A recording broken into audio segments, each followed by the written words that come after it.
මේ ලෝකයේ තනි වුණු තවත් එක අසරණ ජීවිතයක් මට මුණ ගැසුණා. බයෙන් ගැහි කොනකට වෙලා මරණය බලාපොරොත්තුවෙන් ඉන්න ඇති මේ පුංචි ඇස් දෙක. බය වැඩිකමටම මටත් ගොරවන්න හැදුවා. ඒත් ඒ පුංචි හදවත කොච්චර වේගයෙන් ගැහෙනවද කියලා මට දැනුණා. මම ඒවලීම තීරණය කළා.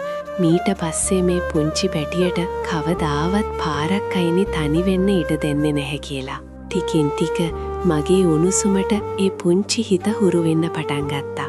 මුලින්ම පිරිසිදු කරලා බඩ පිරෙන්න කිරි ටිකක් දුන්නාම දැනුණ සැනසීම වචන කරන්න බෑ.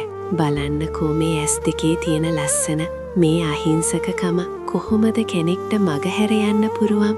දැන් එයා හරිම දගයි. එයාගේ මුළු ලෝකයම ආදරයෙන් පිරීලා.